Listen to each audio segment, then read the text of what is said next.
நாங்க வெளியே உட்கார்ந்து சாப்பிட்டப்போ அது அவ்வளவா ருசிக்கவில்லை. அப்பா இதுதான் அவர் பண்ணதா அப்படின்னு கேட்டதுக்கு, இல்ல அவர் பண்ணது அங்க இருக்கு பாருமா அப்படின்னு சொல்லி எனக்கு கொடுத்தாங்க. அது உட்கொண்டப்போ எனக்கு தெரிஞ்சது, அத்தனை சுவைமிக்க உணவை நான் வாழ்நாளிலே சுவைத்ததே இல்லை நண்பர்களே. அது அவ்வளவு ருசிகரமாக இருந்தது. அப்போ நம்ம சமையல் செய்யும் போது நம்ம எனர்ஜியையும் நம்ம நம்ம எந்தூசியாஸ்டிக்கா சமைக்கணும் நண்பர்களே. அப்போ அது வந்து ருசி கூடும். அவரோட எனர்ஜி, அவரோட கையால சமைச்ச சமையல் வந்து எப்போ நான் ஒரு 4-5 தடவை அதுக்கு பிறகு சுவைத்திருக்கிறேன்.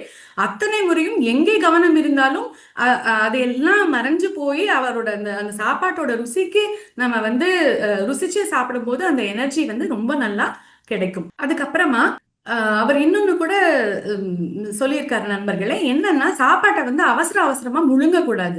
அதை நல்லா மென்னு ருசிச்சு அதுக்கப்புறமா தான் அதை வந்து முழுங்கணும். அதே போல சாப்பாட்டு விஷயத்துல அவர் 2 ரெஸ்ட்ரிக்ஷன்ஸ் தான் வைக்கிறாரு.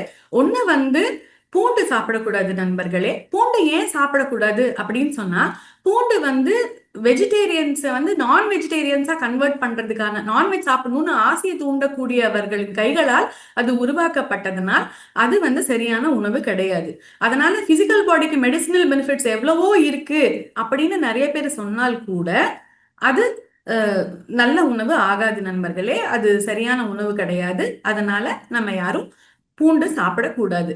அதே மாதிரி மஷ்ரூமும் நல்லதில்லை அப்படின்னு சொல்லி சொல்லுவாரு. பிரமிட் மாஸ்டர்ஸ் யாரும் மஷ்ரூமும் சாப்பிடக்கூடாது அப்படின்னு சொல்லி சொல்லுவாரு. Plant food, right vegetables, right fruits இதுவே உட்கொள்ள வேண்டும் நண்பர்களே. சாத்வீக உணவையே உண்ண வேண்டும். ஏன்னா நம்ம மனித உடலே வந்து சாத்வீக உணவுக்காக தான் படைக்கப்பட்டது.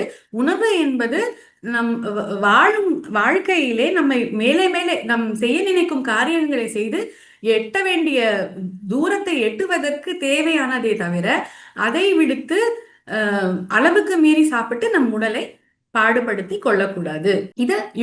இது வந்து யுக்த ஆகாரம். அடுத்தபடியா நம்ம பார்க்க இருக்கிறது வந்து யுக்த விஹாரா. விஹாரானா நம்ம எல்லாருக்குமே ரொம்ப பிடிக்கும் நண்பர்களே. என்ஜாய்மெண்ட் அப்படின்னு சொல்லுவாங்க. அப்ப அந்த என்ஜாய்மெண்ட்டும் அளவோட இருக்கணும்.